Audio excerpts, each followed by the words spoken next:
Cantik semua biskar ni guys. Tu ada gok tu guys. Ni hari Jumaat ni guys. Santai-santai guys. Biskar ding. Tengok. Ni dah orang ni nak beli ni body ni. Body ni Mel. Amel. Nak jual Mel? Berapa nak jual Mel? 3.5. Amal nak beli tu kan. Amal tu.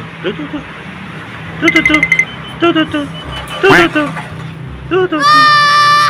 Biskar pacak Amel guys. Okey, ada duit. Mel ambil duit Mel. Okey. Amel jual body. Beli body Amal kata Amal. Beli body tu. Okey, akak jual beli tu guys. Bagus. Kaya Amel guys. Amel nak beli body juga tu. Cantik-cantik semua biskar tu orang tu guys.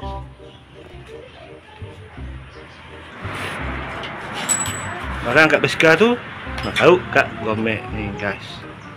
Ni owner dia Amel tu. Sedih tu guys. Jual body guys.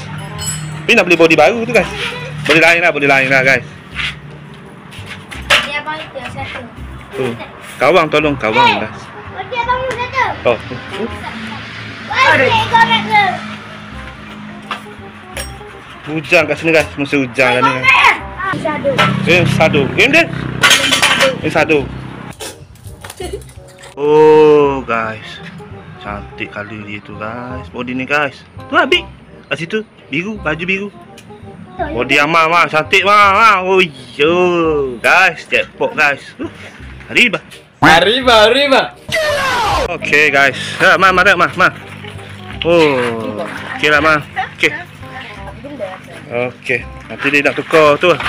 Sport ring tu kan. Okey. Amel. Siapa kepan Ni. Okey. Aduh, amigos. Macam biasalah guys. Mulut dia bising sikit guys. Ni. Aduh, amigos. Guys.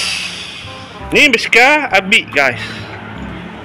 Body Amel guys. Tapi jual kat biskar body biar. Body Eka. Sweat. Macam-macam. Ha, dah orang tu kan. Ni keren nak tukar kat situ. Beli dengan Eka guys. Apa dia beli? RM15. RM15 guys. Ni kat sini Ring baru beli tu guys.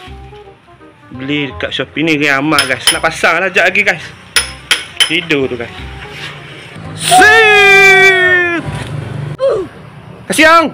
Bye.